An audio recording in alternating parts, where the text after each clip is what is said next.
whawhetai mau mo ui, a whakakoloa koen, a tapu koen, mau ofu hake pongpongin, ki hoko atu e mau ako pe miho whorofora, mau hualolo i o taka whalu, e ki o whakaong, ki o lau mare mano ni, hanga o whakamama ngā pot whorofora koe ni, hino i ki mau tolo, ka ke ngata hono malanga a ki, pe au whongi ake o mau ngahe lau mari e, ko ngā koe pilikimi, mau whai mei taimi, ki au sia i tani ti mau whanonga ki ai. Tā pe kina ki nāu tolu kotoa pēha kumea mai he opea. Kau whai whakau, kau se tuata, si ngai tamai, si ngai whae, kau ngā pirikim, kau ngā malanga, kau ngā konaki. Tā pe kina platform e tāo pe mo koe si su, me prokalama hulu e wholofora, lang ia toko tā pēha Fiona, wawhao si su klaisi ko mau whamu ui. Amen. Kore ke uwhangai pē ngai whakatapu, tō wā whakiat, pēha me tau prokalama, haka tohi tapu, whakawike, pongpong sāpate kotoa pē, whai ai hano hulu e ngahi wholofola e sāpate, toko nia ki nau tolo e kau malang, nau tolo te nau malanga e ngahi wholofolan, kau maha kau akonaki, kau maha e ngahi whiohi anga pakpaki, kau maha ki tau tolo, tau manako mau peke whanongo ki hene wholofola, whaloto lahi e ka te tau tolo, ko ngā koe pirikimi, tau whai, whanonga anga e mamani konyu, nengo e tau whanongo hake ke ngehi, whakauke tau hoko i mamani i Urope, hoko e ngahi mahaki whakaauha e korona wailasi, tau whatonga i at whanonga ato tau ki whanua i tonga, ke lahi pia ngahi whaingata āpea me ngahi nā nunga o e COVID si loka tau ni hoka ke tau tui kotoa pe tau wheloto āki angeko ngahi kolopo, ngahi loto huwhia, ke whakaloto lahi ka te tau tolu, ko ngā koe whanonga o tau whai he mamani koni, tau amanaki. Tau kaunga, pa tau kautaha kotoa pe whiloto aku pe moe huwhia, ako pe moe wholofora, whakaloto lahi a māki tau tolu. Koe o taitari whia ki mau tolu kotoa pe, ki mau wha mea mai ke polokalamani, whamaroa te ki mau tolu, mau wha mea mai, mau tohi mai, whamaro mai, lang ia pe si suklais i hangau e o tau whai. Kai ke ngā taitari ki whia ki mau tolu, ko mau tau kau mai en ki tau polokalama, whakawike, kono hulu e ngahi potpolofola, ko tau amanaki e tau koni, taitari whia ki mau tolu, ka pau teke mau subscribe mai ki tau YouTube channel, subscribe mai ki YouTube channel a tau pe mo koi sisu, iai e ngahi ako malanga, iai mo ngahi ako tohi tapu, ngahi hiwa, ngahi daily devotion, kai ke ngā tai follow, pe like e tau Facebook page e tau pe mo koi sisu, iai ngahi koloa mahu inga, kono whakaloto lahi ki tau tolu ke tau whanonga pe mo e ko sisu klai. Koe whanonga pe mo sisu a ke tau lotu, au kai, lau wholofola, koe pirikimi a tau whai, i e mamani koni. Koe e haoni hoko atu ai pe tau hulu e ngahi potwolofola, pe ngahi potwolofola ni ngahi sāpate ka hoko mai, whaampe ke tau hulu i haon, toko nia ki moto, te mo malanga i ngahi potwolofolan, mihe sāme, ko sāme te au wāono, ka mai tohi ai palofita ko aisia, mahe whātolu, Wes tahao ke hua taha, ka maa foki ai ipseri a Paulo ke kakai Filipai, wahe tolu wes wha ke tā wha, te me whokau who ka maa foki ai ko speri hono hiki tohi e sione, koe wahe taha ua, ka koe wes ulua ki he walu. Ai te tau talatala noa kotoa pehe ngahi potu tohi, hange kau tawanga maheni ki ai, iai pea ngahi whakaukau te nau uni whai taha, na tau peko whee peha potu whora, te ke malangai, te ke malanga ia e potfolofora ko ia te na wafo taha pe whetokoni aki ka hange ko whatala noa vai mau pe e tau ako malanga tau ako toi tapu ai tau pe mo ko sisu popo ma pe tau malanga ia e kosperi te alu ia mo i whahai tau pe toko mai pe e potfolofora e tolu ko ke nau whakamama mo tokoni ke hulungia ai te whito i whekau whenga ke whakamama ia e kosperi ka ke tau kamata pe mi he same te au wao no Same te au wano, ka pate mo whatoa ngā i koe kau e same te au wano i ngahi pupunga same no uiko ko same o e alu hake o asi pia ki hingoa i tāli ki o tohi i he tau tohi tapu, vete he whakau translations a moritoni, koe same pe koe hiwa o e alu hake. Au kutui pio kau taha whakataha same te au wano pe mo same te au wanoa ke same te au tolu wha, koe ngahi hiwa ia o e alu hake. Ko tui pe ko mata pe te ke fu mau le ke whaka uhinga e ka whakatolo tohi tapu a mamani, pe ko uhinga te fito e same o e alu hake koe ni, ke taimi o e alu hake e ka kai Isileri ke kātoanga pā soa. Me whai mau pe ia he uraki mahina e tau kotoa pena nau aluhaka koe whakamanatu ia a ngāwe na whai he otua no taki mai ki nau tolpa me isi pite ki whanua tala o wha. Pe ko uhinga same, ko ngā same aluhake na hiwa ia te ue ngai kātoanga polo tau. Pe ko kātoanga o e utu tau. Ko tui na teke mā opo hae ngai whakaukau kai ke kapau pe koe uhinga ngai same o e aluhake koe ni ke ngahi kātoa ngā pēo ngana pēia. Ta mōni pēia hiwa whakawhetai o asi he ngai same ni koe fie whiohi ai tangata pe mo whiwhinia Israeli pe mo hono o tua i he tempare. Ko nau aluhake koe ni ko nau hiwa whakawhetai koe nau tau a alo koe ni ke nau wōki he tempare seo hagu rea ki ai ni mawhitu walu himi koe na moritoni ke e ai whakaofa seo ngahi loto eki mohu hoste laha kulam koe whakaamuia, horia a tangata pa mo whiwhinia Israeli ke ne hori ke ne nofo, maunga nofo malu i he lalo kapakau pe koe temi pare o tua. Kai ke te hawhi tu e mongo i marua Israeli talu e ne whanonga i toafa ba au mai koe tempare pia e o tua, a tempare o Sihova. Ai koe uhinga ia ngahi same te au wanoa, ke same te au tolu wha, tōloto ai same te au wanoa au ni, koe hiwa o ngahi aluhake, koe whiohi ai tangata pia ma whiwhine pia mohono o tua. Kai ke te ongo i he tangata ai, kai ke te ongo i tau tolu o tau tōi maluanga, iha toi mea, ka koe tau nofo pe ia whare o Sihova. Whatongai koe whakakau, te whito whakakau ia o same te au ona. Ua o no, ko ngai same koe ni te au anoa, ke same te au tolu wha, o ngai same o aluhake. Kake, ko same koe ni te au anoa pe he ihe liu e eiki ai pōpula saione na tau hange hakakai o kumisi pe.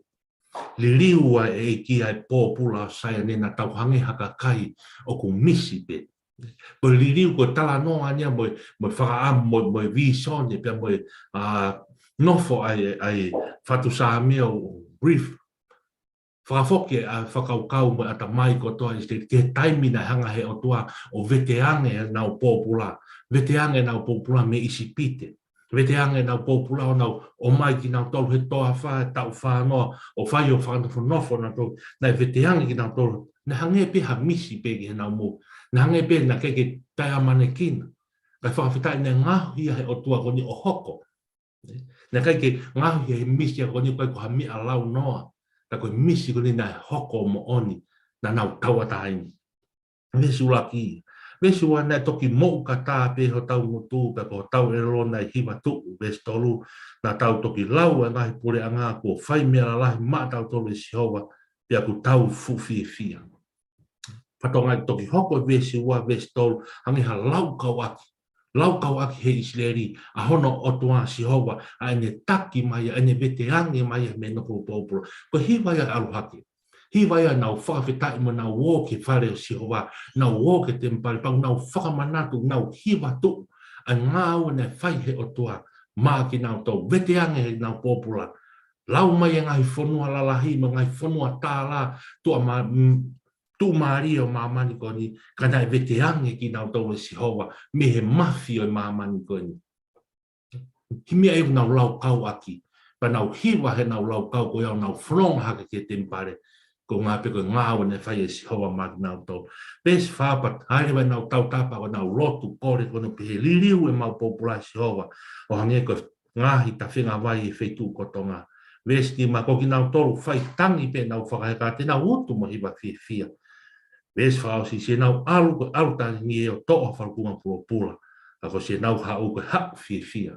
O toa ne ufu. Ko ki foi sa mepe. Whatonga yang ki vesi ni mambo i vesi. Ko nau alu tangi e nau huko e ki foi vesi. Ko ni ulapa tau wha apply e ngahi a hon. Hange ko tau mala e a ko. Tau apply e ke hanga tau ngawe. Hanga tau tutui e ngahi visone whakawhamiri. Visone whakafoi tui. Ki tau tau ngawe malo. Ki tau mai ko tau alu. Whaitangi pe tau whakaheka. Ka te tau utu a hiwa fie. Mo hiwa fie fia. Ko pau ki tau pongpongia, koe whakaloto lahi nika ki tau whanau ako. Tau tupu, talawau pa mai whire mo, he ngā aue o tau hoa te tau alu mo alutangi, apply pinka ki tau toritonga. Taimi tau tuu hengi ki uta, tō ki mfumanyo, te tau alu mo alutangi, kaya aho, te tau whalu mai a pula mo fia ko, te tau hao mo fua ko ia. Mao mea to koni ai whami, ta tau pe mo ngā aue anga, ta tau pe a mo tau ako, ta tau ko toa pe. Kau apply, ka pate tau apply ke nau koni o alu hake ia. Uhinga whakau mata te fito ia. Taimina alu ai ka kai isi na nau alu tangi. Nau whanonga he ngai mai ne lahi. Ue ngai birisi kehe. Nau wope, nau alu tangi. He te nau wo o hau ke whare o sihowa. Pe te nau foki mai mo hiwa fie. Ko hai uhinga, na nau wo mau koloa me tempare o tua. Na nau wo mau koloa me sihowa.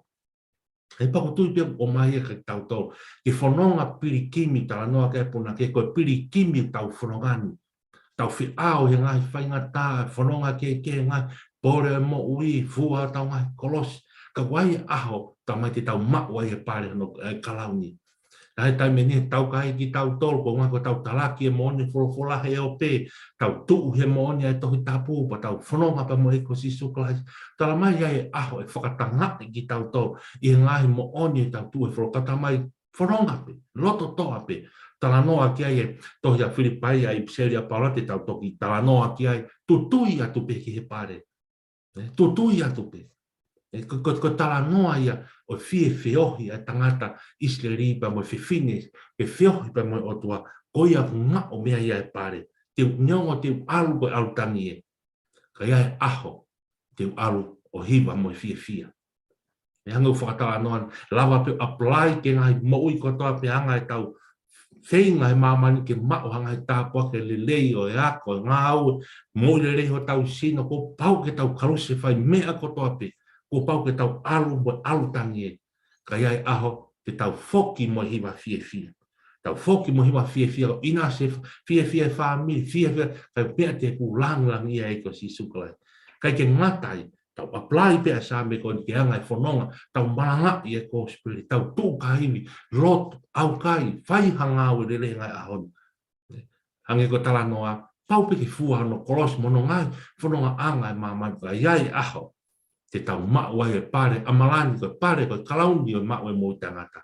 Ai au os mua ke ai kau horo mua ai panau kalanga mai ko taa la mik maui kuna.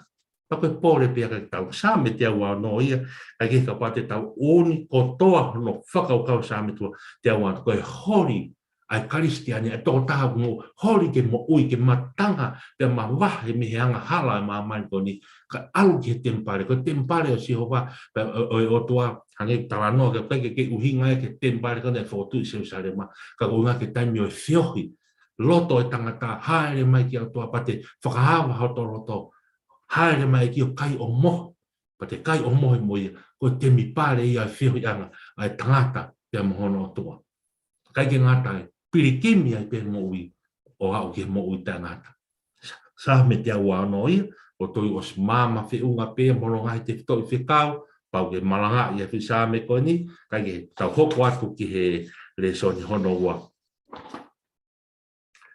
le soni hono wa pe me tohia ai sia ko toi pe tau os fononga mai pe ngai pui tu ia ai pui tu ai sia tai menio senturi valu tai menina e ka maki moa ia kalaisi tu hakena Aisea hoko se Aisea hoko ma sere mai e na kalanga o fongi a ngahi tautea ko na whake hoko ki he sinta wholomoa seu sare ma. Pure anga whakatonga amana ke haka Nebuchadnezzar ne hanga taki pōpula, taki tō tolu ki nau tolu, ave ki nau tolu ki Papilon. Kaka taimien palofisai ai a Aisea. Mata ki Aisea ki moa koe me ke wahe ulua ki ke wahe whanima me nofo ia a whakaukau koe palofisai au teke o mai ki nau tolu ki nofo pōpula. Teke ke palofisai ia ka mono tala Aisea e ngahi mea kotoa e hoko. Hiri rewa kamata mi he wahe whanoa ia kamata ke wahe whanoa ke wahe nime nima. Isa koe wahe ulua ke wahe tau hiwa me ke nofo e whakaukau ia wahe o Aisea koe ia ke talaki o te waki ke ave ki ngai pōpula, ke hu mai a Nebuchadnezzar. Ka mata wahe whanau ia ke wahe ni o si nofo e whakaukau ia ko loto Papilonia nia. Loto Papilonia nia ko mea whaamu kia ia Isteri ia, ke tala mai hao ngongo le liko, hao ngongo le liko ia, ke whakafoki ki nau tōku mehe pōpula, whakafoki nau tōku nau whanua tupuanga ki Siuta, Jerusalema. E nofo ai e tau wahe whaatolu, e tau tolu ia, i ngahi tala whakatua merie ko whai he Aisea, whakahoko mai he otua, whakafou mai he ne parofita, ke tala whakatua merie ki Israel, ki Siuta, ko pau ke restore, ko pau ke whakafoki ki nau tolu, pia me he nofo pōpula i loto Papilone. Ego mata, wahe whanoa, ke wahe nima tohi Aisea, os nofo pōpula ka kai Siutaia i loto Papilone. Ai au tō ai, ai tau wahe whātolo e aho, ni vesi taha no ke uata, kau laua te hangai vesi taha no ke tā ki tuke he. Koe wholofola ngā sio, hange kou whātānoa na ngāwe e palofita, kono whakahoko atu e tala tau tea e otua, i kai ke ngātai, te whakahoko pehe palofita, tala whātua merie te mihe otua. Pehe e Aisea, koe wholofola ngā sio, ai au ne tuku hahala i he tahi, mai whaunga i he vai o, kone whakaha ere atu a sārio te moe hosi, ai konga kau moe hero, o nau whetā koto i whakataha, au kai hanau tue tu hake, o lolomi ki nau tolo, o ngate hange koe whilo o e mama, ves taha walu. Oua te mo manatu ke ngahi uruaki mea, pero ngahi mea mua, oua te mo tokanga ki ai. Wakai o ko ngā oe ke mea fo ou, nā mo ena o fisiki mai, i kai o mo ilo ki ai, te aiha hala i he whanua, mau nganoa, ani mai tawhi e lala, e whakahiki i au e manu e wao, e whakasia kari mai ostaresi, ko hiko e ku tuku, ani vai i he whanua, mau nganoa, ani mai tawhi e lala, ke inua i ku kakai eku pere, ko kakai ko ngauhima aku, te nau a aku, ko ku whakamalo, ko tala whatua meri e. Lolo tonga ni toafa mau nganoa tala mai, tene ngauhi hawai tawhi. Ngauhi hawai tawhi he lala, e fie ai, e whanga manu e wao, e whanga sia kare i moe ostare si, koe ngahi tala noa heri aki nia, whai o to whakatau ki e whakaukau, kua pau ke toi whakafoki e kakai Israeli, whakafoki e kakai Siuta, pau ke toi restore, pau ke e restoration, pe kono whakafoki ki nau tau mehe na whapopula ki Papilone, ke whakafoki nau tau ki loto Jerusalem, ko talanga. Wakai tamai o te moto e tokanga motoro ke ngai uruaki mea. Ai ko nofo e whakaukau e ke tuku pōpula koe i isipite.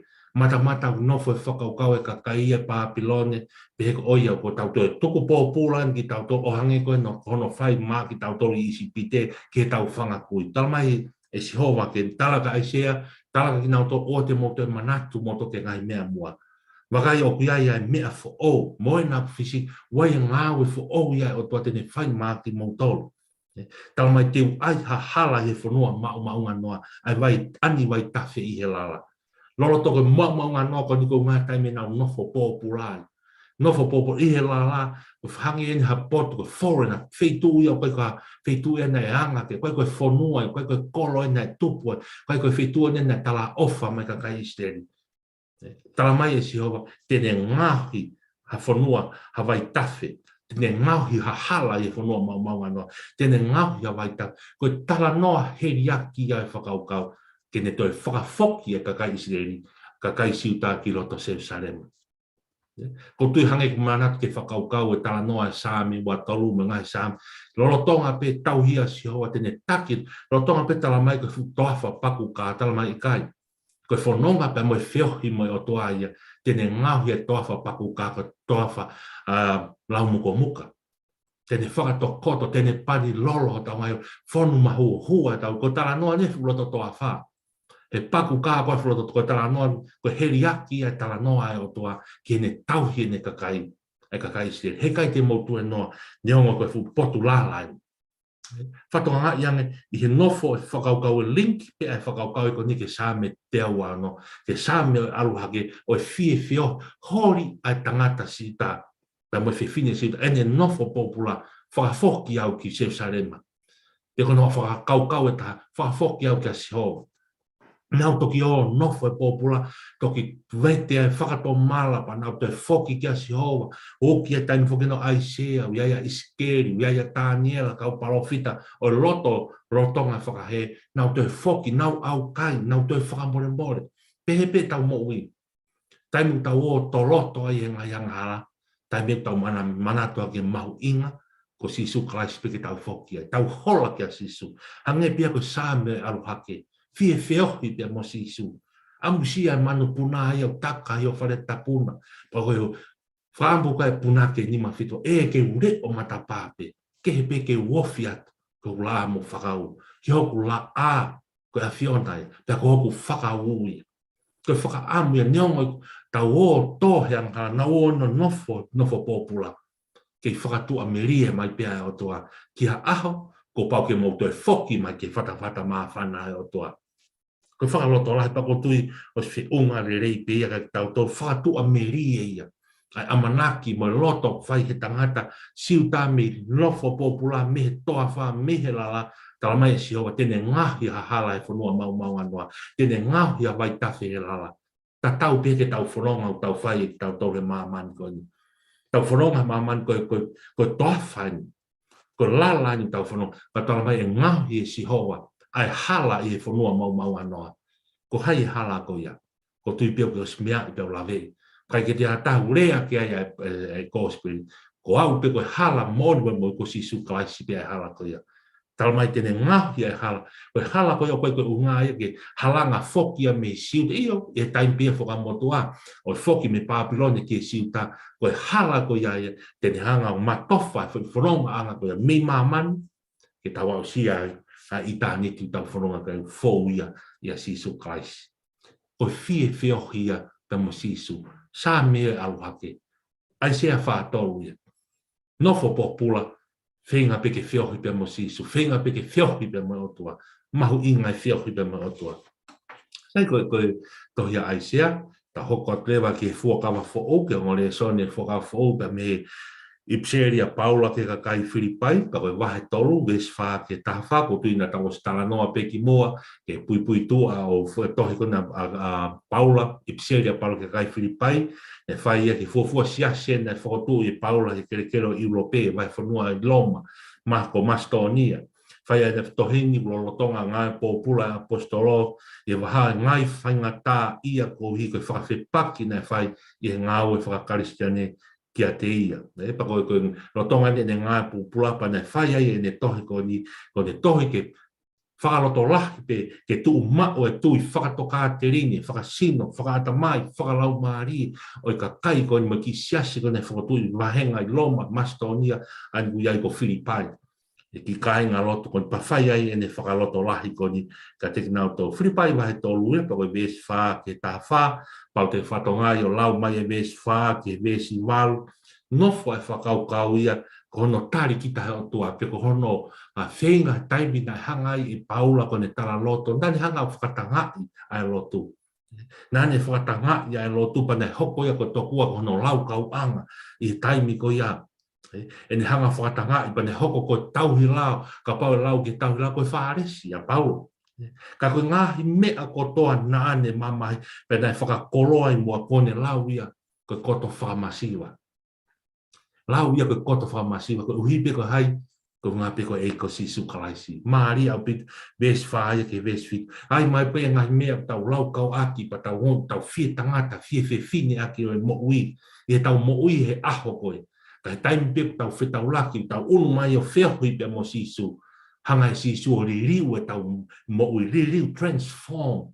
perspective e tau whakaukau, ai anga e tau ngā au, ai anga e rea tau rea aki, ai mea tau manako ki ai ka kai o tau fie feo i moia, liu transform ia, e taimi o te feo i ai, ka mo e ko si su klaisi. Toko ves walu pe he Paula, seke, o ko ki lau di foki a ngahi mea ko ia ko toa koe whakamasiwa. Uhi ngai ki hono ane a fi. A ngā oe ko toa, na ne whakatanga i a lotu ai eiki. Ko hiko ne fungani ai i lo i o kalaisi ko hoku eiki. A ne a fio na ne tuku ai ke more ko toa io, o lau koe kino haape, ko hi ke whakakoloa aki au a kalaisi. Une lau e ngahi mea ko to kua si tu hange kurea peke ai ne tohi e kia korinto, ua korinto, mai maa vistafitu. Pau kui a kalaisi ta mātua ki whakatupu fo more ngai mea no a whenga palo ke whakamahino ke kakai whiripai koe ata e whakatomala li aki si aki ai ane afi kai tu tui atu ke horipe ke whiohipe pa mo sisu he koe whoe mo sisu hanga he sisu o li liu ai mo transform ai mo uio kai ke kei paulai ka kua kalaisi ata ai mo ui whatonga iange same te awa no ia hoko mai ke ai sea o whātolu, nau nofo hoko mai ka whiripai whātolu, kei nofo pēa e whakaukau, e afo e whakaukau e tau huluhulu e ahoni, ki he whiohi pēa mo sisu. Sāme o e aluhake, sāme ai sea whātolu e whie foki ki i Jerusalem, o i misi o whie foki peke te pa, foki peka sisu. Whiripai whātolu e talamai, whiriaki e ane a whi, kai hohori atu, tutui atu pē, ke maua e ko si sukrai. E kuhanga e si li liu e mo ui. Li liu e mo ui. Mea ko na te lau kau aki. Mea na te pore pore e he ane a fi. Mea na te pehe kita koe foi tonu tahai, pa koe sai tahai. Koe taimi te hao e o whio hi mo sisu. Li liu e sisu e te mo ui. Hoko koha mo ui fo o. Hoko rewa he vesi hiwa. Ki he vesi hiwa ke vesi taha pehe Paula. Pea ke ilo au oko ia te ia. Pea kui kai te ia i moau e ku maoni oni aku ai au mihe lao. Ka ko ia au whaunga i he tui ki a kalaisi ia, ko maoni oni o mihe otua pea te fito i he tui. Hoko rewa tala noa ia vesi iwa ke vesi tata, ka tala noa rewa Paula ia, ke ne mo ui ne whai ane, ke ne mo ui ko ngā ko lao. Tokua ko lao whai ai e whakahao hawa. Tala mai rewa Paula iyo, le rei pe tau hi pe ngai lao to kodi hanga tau ka koe maoni o nia o te fito ia i he tui i he ko si sukalaisi te fito ia i he tui i he ko si sukal koe ke te mau ha maoni o nia he lao mo ngai whakahao hawa i ngai kātoanga o whinga ke ka kai siu ka koe maoni o nia ngai ahoni o ku ngā mau ia e ki tau tolu whainga tangata i he tau tui ki a sisu tui ki ha tui ki hene pekia tui ki hene toi tuu whamore more ai e tau mai anga au ngai a pekia pa mo te tu a sisu. Hono ngai whamamahi, hono ngai tau tea, ko ngā te tau kau ngā toi tu whatai e mate ai u whatapu, ho tau tangata i tua, pe ho tau ane awhi, ufi ai e tau ngai anga hala, kai whako tuu ki tātou ke tau toi tu, whata mo toi tu a sisu.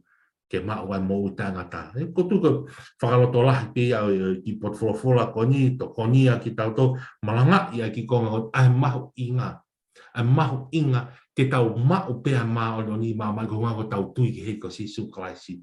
Ta ko whaatala noa mau pe ki ai, tai meniu tau ki tala noa pe ko kawanga hala ki tau tō, i o mahi no pe ko tupu i ang hala, ko mamani ang hala ki tau, kau Bata tui, koe mau e pureanga o tuai, mau ia toko tahu mau oni o tau a taina pe maa hono lo, maa hono to ko whakat ia māti wahi ni ma, koe whakat taipe ia o toko taha, ko whakato mala, ko ne tari ai ko sisu kai, ko ne tui ke pekia mo te tu, ko lau e maa oni a sisu, ko te maa oni. Te lawa lewa hapa mo fua ke tohi, ko ku hingoa he tohi o moui. Iyo, tau rea aki. Taiming tau tui ai, whihu ia kai tau, whihu ia ka kou ke mea mai. Ke tui gos whakamore more nai hoa ngahara. Te kou tui gos whakamore more nai hoa ngahara. Iyo, tau rea ko tau tui ai. Ko whakamore more tau, ko lau e maon oni ko ia, ko tau maon oni. Ko ngā ke aho ko tau fōu atu i whaitoka, hoko mai ai whamau o tua. Ko tau mao, mo kua tohi o tau hikoa he tohi mōi. Ko ngā koe kai ko ha tau maoni oni. Ka koe maoni oni he pe kia po te tu i ngā ue na e whai e sisu. ko ia ku lau ia ko tau maon tala noa ia paula ia hon pa fa o se pe ne ipsere ani vesta wa ke vesta to mari a ko tu ia tu ke pare tu ke pare ko hai pare ko ma ko tu ia ko hori a tangata moi fefine hang ko paula ke feo hi pa mo iko sisu hang ko tala noa a fo tatau mai pe aisia fa to sa me te awan a o mai ke ipsere paula kai filipai wa to tu ia hori pe ke ma wan of ke nofo pe mo sisu kalau apa bes tahawa ke vesi tafa peha no farea tala hai ko ku pehe ko mauni ta ko osi ho fa hawa ka go turia tu pe heiro te wala ki mea koe na ala ya kala iskia te au kainga o ki kai te ula wa ko ma ka ko mea pe taha ko fai o ko fa ngalo ngalo ya nga mea ko tuki mui ka kapa tu ke nga mea me mua o tori atu pe ke ngata anga ke mau ai pare o to ui me o lunga fai he o tua ia kai sisu ko hori a tangata ko fifine une o stui whakato mala ne vet e hene anga hala ka ne tui ke pekia to tu ai ko sisu ko ne whakapapau i mamani ko tohi o to ingoa i tohi o mui hangi tala noa kia i ngai taha nga sami tolua monu ia tangata ko ke to lau hia ke Jehova monu ia tangata ko ne ilo i mama ko fa more more ane anga tala no ke nima himi ko ne pura ke nima to no o ia monu ia hata i mama ko ne ilo ko fa more more te anga ko he vani au tau lau i mama te ke tau au sia langi tau smau te he vani mama ko he vani tau hinga da to ko nga ko ha koloa mo tau fie mon peia na mia fuak pe o tua ko he mani ko tau mau i mamani e tau ilo i mamani ko fa more more o tau tau mai hanga hala tau ilo i mamani ko tau mau pe mani oni e tau tui ke ne peki a pe mo tu ko tala no ia hon e taimi o tau ilo pe he ai ko fa more more ko tohi o tau mai to e moi ko taimi o tau mau ai he wani tau mau ai fia eu tau ilo whapapau, kauka mate, kauka fōi whai toka, ko pau ke puna ke tailoa, maua pure anga o tua mohoku kalauni, ko ngā peko kutui, ke ne pekia pa mo tōru, hange ko tala noa, au tutui a ke pare, ka mai paula, kai peke te aha mea ia, kau ngā karistiani te tō nofo whai mamani, o mea peke whai, ko whakangalo ngalo ia ngā mea ko toa pe, o ko tuku ki bui, taime ni hanga tau whanua whakaristiane, ke whenga pe te rolo ke whakamanatu mai ngai mea e ane a whi. Kau ngā whono me whakamanatu ke kone ngāwe nau whai. Matu hange halai o ne whekai kone alu pe kumi o mātua whoro. I he tau ngahi uru nganga, i he ua, i he mea tau whakau kau kia, i mea tau sio kia. Ko tau sio pe ke mea whakamanatu mai se ta sio ko mea aina i malha he kuhirina pehe mo pehe mo pehe. Whakamanatu ke te hanga ia kū moa he tau mo i kai. Tala mai e paula ia hon, fe tu teke alu, teke sio, pe teke ala, pe teke kai, hu whangai whakat ha mea te whai, osi whaka ngalo i ngahi mea toto, kua tuku ia ki mui. Tuku i ki mui ka ha, kau ka kapa tu pe ki mua. Ko tau po uia ngai a hon, hoa ka hoko mai, a pongi ka kapa tu pe. Alu pe ngai me tala noa pe whorofora pe ka sisu. O te kutoi puputu koe pe te ha ke ngai mea pongi. O swinga a noa pe ngai kovia me ngai whainga taa te whaipaku mea pongi. O atoe tāna ki atoe ane a whi. Tāna ki atoe tae whanoa pe bua noa kohiri. O toi to o atu moi tae whainga taa ia lahi a kita. Hiri pe a ho. Hiri pe a po uri. Kau peru atoe. Kafu maa whana moi uri o e po. Maa arake pe he pongi. Tu pe pongi lotu. Mo i fo o ia, whanonga fo o. Osi, ngā loko toa ngai a whangalonga lo ia. Ko hai uinga, ka ke tutui atu pe ki he pare. Tau tutui atu ke pare, ko pare ko ia. Ko tohi ho tau ingoa, ko kalauni whaki tau to whatongai. Ko ngā pe ko tutui ki he pare, si su ia. Ko fie ohi, pe mo e ko si su klaisi. Ai ko Filipai wa he tolu ia, ke swa ke tahawa, mahari au pito, ke lahi hodo ngai whakau mono ngai te whitoi, tā puaki ke malanga i, ka ko tuku a peka ki mautolo, whakaroloto, te lauangi ke te mahino, ka hono hulu ia, o i pseri. Tā hoko mai rewa ke tau reson whakao si, ko e kosperia no hiki tohi e sione, pa koe wahe taha ua, vesi ula ki ke walu. Whatonga tau le tau whaaforonga mai te, tau whanonga pe a luki. Ta wa mai ki he apostol kon ko sione mangina pito. Sione tala noa pe kiang ta fa non ke malanga I ko sione me mamata hange ha fonga I ka pe pe te mawinga ia sione ia ke tala noa ya sisu I maman. Tala noa pe sione ko sisu ko misa ia ia ko aloia o tua ko te taha ngai te toi whakaukau mo ngai ki vese gospel sione ha sione mahe wana po vese tau taha pe he kua tohi ko hige mo tui ko kalaisi a sisu ko alo o tua pe ke mo mau I mo tui ai mo ui I hono huafa tala noa pe ko sione ko ia pena ne tohi ane ipseri raksione uasione mo tau sione pa ko sione pena taki ko ave o ngai po pula mo tu maka pati mo sipa ne mamata o ne tohi ai mea whakaha to revelation tohi whakaose ko sione kai ko wai pe ngai ke o matiu maake mo loke me ke whamatala whakaau liriki ka whatu gospelia koe a ngahi historia mo uia si suhene whanonga whikawaki mo ma sione ia tala noa pe kamatanga na ia wholofola ne hokwa wholofola ka kan mawinga ia pe sione ke whakamawinga sione ko si suwe ko aro o tua konga o tua tala o tua teolosia o sisu Christology o sione o sisu ia ke sione sisu ko misa ko alo ia o tua Kage, ko tui pe tau ala maanga pe mo mahen, tala noa ko speria sione.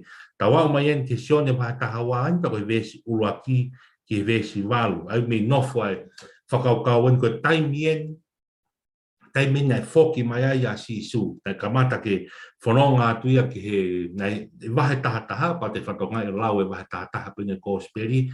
Nai fau mai o ni whai kono no whakamo ui kono la salosi.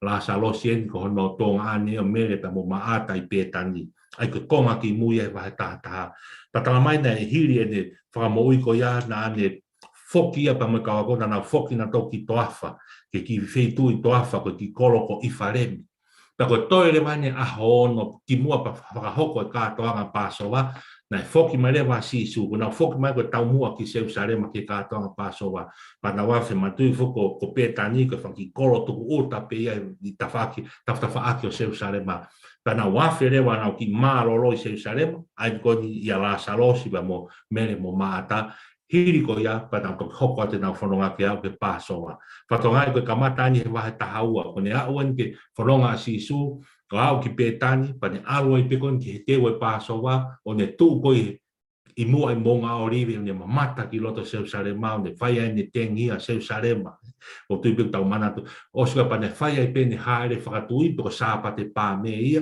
alo I peki loto Jerusalem tewe I pene pekia wahe taha tolu, wahe taha wha, wahe taha hoko ato I pene ngai wahe ko ia ko nāna whaki ane kamata ane te whanonga ato a sisu ke alu ke ngai wike Easter pe ngai wike ko ni whamanatu e pekia pe mo te tu sāpa te pāmu alu peke pekia pa mo te tu kau kamata ia be mi petani ai ko sione wahe taha wa ia besi uraki ke walu ai ko folofola ia aho ni mana tu ko to e foki mai en o whakamo uia la salosi ne whai e wahe taha mata pe ko whakauhinga kau to tapu ko to e foki mai pe sisu o wakaya la salosi mo mere mo maata I se I petani pe mo uia I pe hoko fe mo uia la salosi hiri hono te whakatfoto e tuk mai me pekia mga I whakaukau pe he kai ke ko nau ki malolo te unga patang toki hoko atu nau whanonga ki loto a Jerusalema ke teu ai kātoanga I Passover.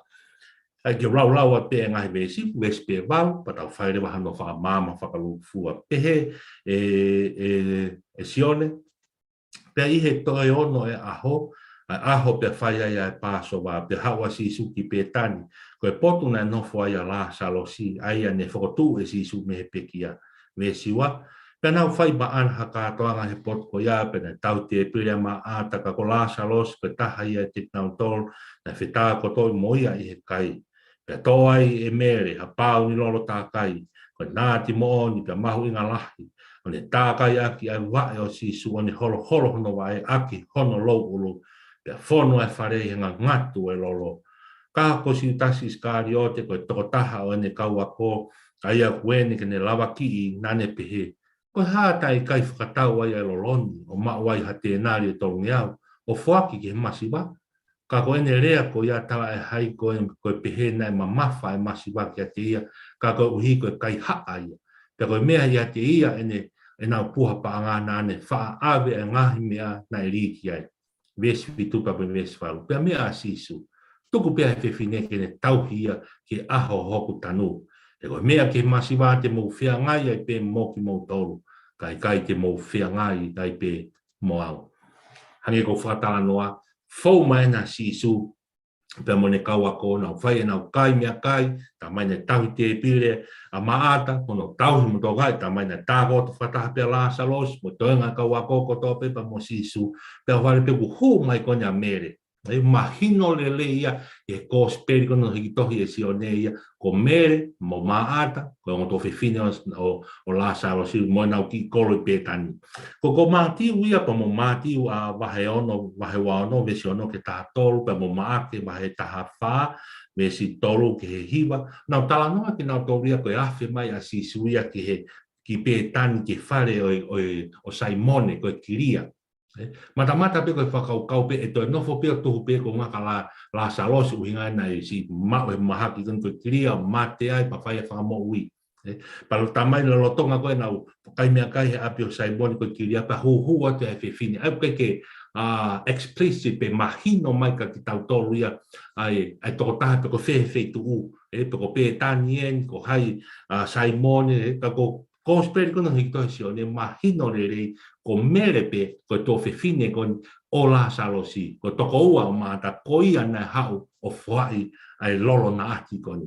Koe ke mahino ka ki tātou peke te si pela mai he ko speri no i tohe si o ne ia koe hae uhi ngā. Koe mea pena nau iroi na tō nei hu mai koe na ati lolo mo, koe na ati lolo mo ko tui au tau mo mea koe kau he ngahi koloa mau ia rongahu ia he lau i tau. Koe na ati mo nia toki, pia toki whai hono tatao, whai hono tokai, e ngai lau i tau ke mau ai koloa, koe taha ne ngahi koloa tala tuku whakaholo e loto whare ko toa pehe siu, iai ne ki lolo na ati. Me ke nofo ia whakau koe taimi ku te wai ha pekia, hoko ha pekia, ngai loto whamiri, taha kai aki ai, sino pekia pa hono namu, alaha pa mono namu, le lei ko iau ave aki ki whai toka. Koe ngai whakau ia. Koe hu mai a mere, mo ene ki koloa mau inga koe ni. Tā mai o wha, pa ne tākai ake wha eo sisu, pa ne aiholo noro uu. Pehe he kau whakatoa tolo toi tāpue ni, mata pe, koe kei honga ia pe na mere mo maata, koe ngā aue nai whai e sisu, i he wahe taha kone o si o ne, i hene nau whakamo oi nau tuonga ne, aini koe nau speki ala sa losi. Pehe he whaahinga ia, e kau whatotolo te tapu, koe ngahi palofisai pe ia, e hoko kua pau ke hoko, koe tala teu e nia teu ke whanonga a sisu ke pāsowa, o koe pāsowa e koe hange whaman, koe pāsowa koe sino ia sisu, koe teu ia ene peki ia. Whatongai koe kātoa pāsowa koe ni nai whanonga a sisu o teu ene peki ia. Kai koe ngahi whakauhinga ke kotoa pe ia, tui kotoa apply kotoa pe hono moni. Ka koe mea ko whaama ke tānaki ka ki tau tole ahoni, o hange koe māmai wholofola ko tau tala noa mai. Sā me te au ano, koe aluhake, koe whiohi pe moi otua. Hoko mai ke aisea ni whātolu, tala noa koe whiohi, foki ai pō pula koni koe siuta. Mei Papilone ke foki ke te pare o Sihova. Hoko mai ka whiripai mahe tolu, hoko pe ke whakaukau tutui atu, ko whiohi pe mo e ko Sisu Christ. Hoko mai ki he waha e sione waha tahaua koni, o tui apply le lei e whakaukau ko ia. Apply le lei e whakaukau ko ia. Koe hao kone a mere, kone whia, hākai rangi tau, umaki hatoi mea, koe a misa ia aina. Koe na kone a whio I hoku ki api. Te walo whaki ai koloa mau ngā whai ai koloa mau inga lolo ko nāti koni tākai aki hono taukupu. Koe ngā koe ha, koe whia, koe whiohi pia mai o tua, whiohi pia mai ko Sisu Christ, koe tahai koloa mau inga ia.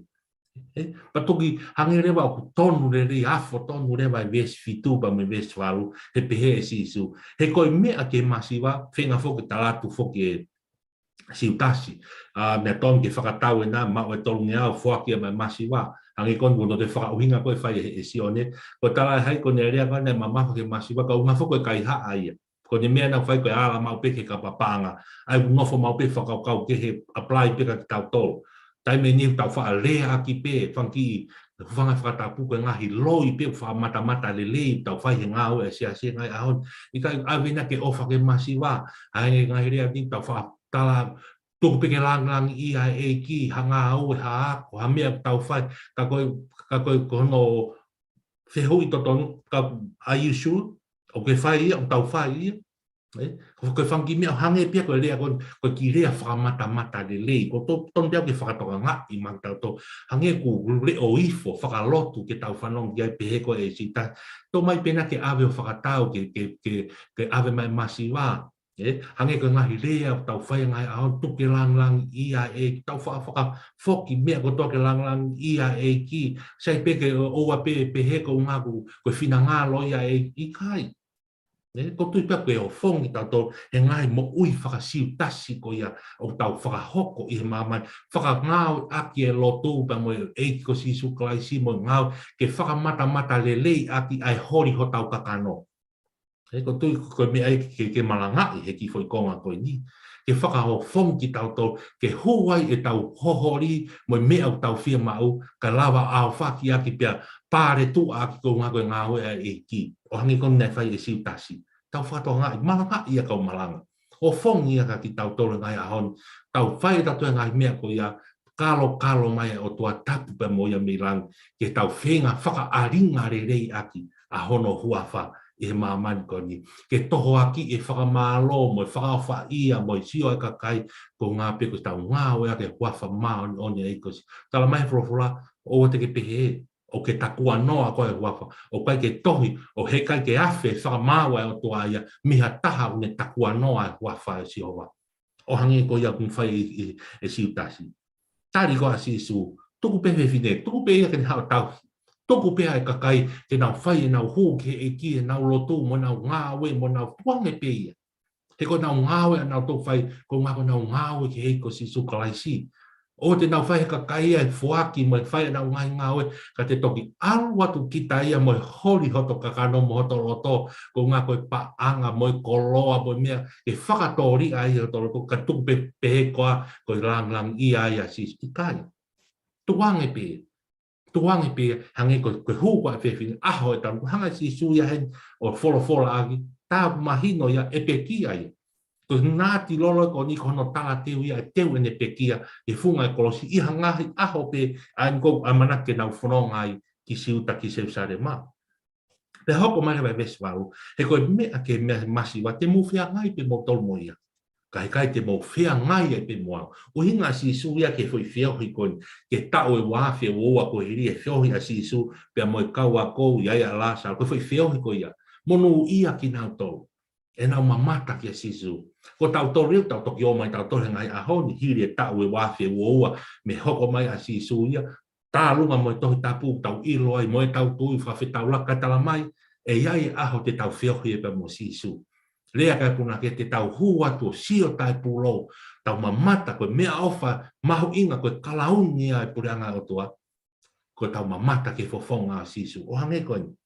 Tange e si su fofolo nga mo koe masi wa ia koe fuaki mo fai mo e tau fi ao pela to mo ia he mamani ko ni ko ni pe tau fonga mo he mamu ka tau fa amu ke tau fofonga ke tau mamata ke si su o hange ko na mamata ke a mere ko si tasi ko ka wa ko me konga ko ni mo la salo si ko nga si su mahu inga ko ha fa ka ko ni o mai ka tau tau ai mahu inga o e tau fio pe mo si su. Ha mena mahu inga ia mere e afi a si suhono piloto whare nane whakawawe. Fua ha ne ki koloa mahu inga taha. Fua ia, e fua ki koe honga ia hono loto. Ko ngā koe a whea a sisu a hono ki loto whare. Koe fie whiohi pia mo sisu. Sa mea aluhake koe fie whiohi pia koe otua. Ai sia whātolu mahu inga ia. Nofu popula, he kai piki rata nofu popula. Te whoki pia ki se sare ma koe ha. Ki alo whiohi ai pe mo hoku otua he tempare. Paulain, hoko e ngai e whiripai wahe tolu, whai ngā taa ko toa ne mo ui ne whi paki waha, haku ne toki ilo hake tā koe muna pēia. Tā koe mau taimi pēia e mo ui. Ko hoko a sisu kalais ene whiohi mo sisu ke li liwa ia ene mo ke tutui atu ke pare. Koe pare koe ha. Iu tau tala pe koe kalauni, tau tala pe koe mawe mo i tangata, tau tala koe pare muhinga paulai ki ai. Koe whiohi pe mo sisu he pureanga o toa. Koe ku mamata ke fofonga sisu he pureanga. Koe tala noa ia o sione wahe taha wahe ahoni. Masi wa mea te mo whiohi pe mo tau a o tangata he mamani koe. Ka koe whiohi pe mo sisu ha mo fi ai. Tako unga ia whakaroto lahi koe ni, pou ka ki tau tau malanga o kuonga koe ni, mahu inga e tau whiohi pe mo. Nia mo pe ke tau maata fofonga physically, ka he tui ho tau lau pahi lau maari, o tau whiohi pe mo sisu.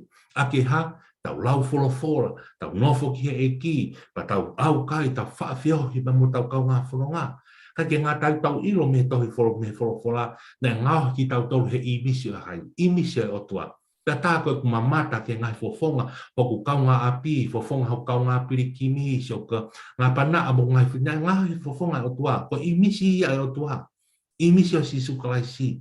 Te mamata matoi fora ta mai sisu, na e aho, te whai e whakamau a mamani, pa mo eke mai, haunga o ke mau e pureanga o tua. Tā na aku mogosia, na kai ke mo mai o whakawala au whakatapu, na aku i whare mahaki, na kai ke mo mai ahi au, na aku fie kaia, ta aku hako sisu, ia ko imisi a sisu i ho tau kaunga. Te ngai ke tau mamata to ton kia sisu i he wani tau wau ke puranga atua, tau si mamata peta toka sisu, si a kau i tau, si a kau masiwa, si a ka kai u tau fie mau ha tokoni, si a kau tamai mate, ta wau ati ki ngai whare mahaki, kai ki ta wau whaka sino kau tau lotu, hu fia ki nau tō, haka kai nau mo tāma kia, ya ngai mahaki, ya ngai tau, ya ngai mea o hoko mā mankoni, ko imisi a sisu kaisi. Te ria nā tau toki nofo pe tau toke, tari ke toki sio ka sisu lang, ka tau toki tamai sisu ikai, nau si alat pera ki motori mā mani, kata kai ke mo mai mato ahi ka te au.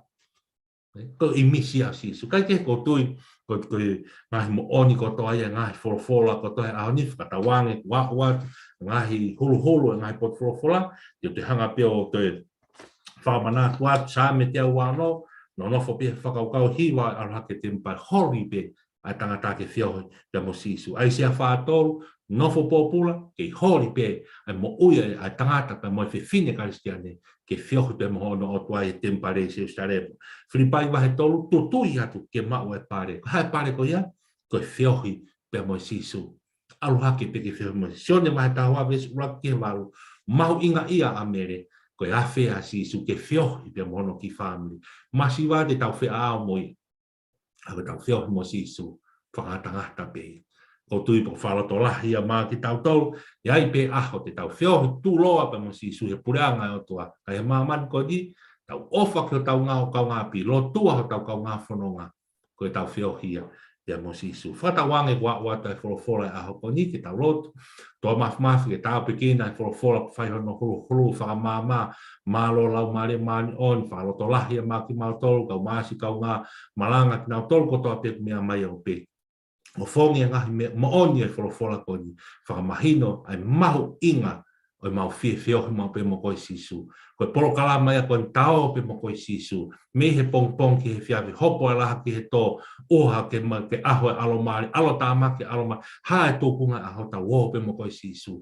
Ko ngā pe koe mau whiohi pe mea whiona o ta wō ai pe ke au pe mo i tangata. Tau pe kina ki nau tolu ko toa pe mea mai si ngahi loto whare, ngahi tamai, ngahi whae, kau talavou, kau whinemui, kau malanga, tau pe kina ki nau tolu ko toa whataha pe mo loto whare, mo platform e tau pe mo koi sisu, wawhau sisu Christ, kau mau wha mo ui. Amen. Malo au pito mo mea mai, ko tui pe whakaroto lahi ai pe, ke poupou ai pe, tau lau e wholofola, lau e wholofola whakaaho, whalotu, woke e loto whawhamiri, follow mai tau page Facebook, au mai subscribe mai ke tau YouTube channel, keep up to date ki tau tō ke ngahi koloa, wholofola koto ape, ta lang ia sisu he tau ngau e tau whai. Malo au pito mo mea mai, mo mea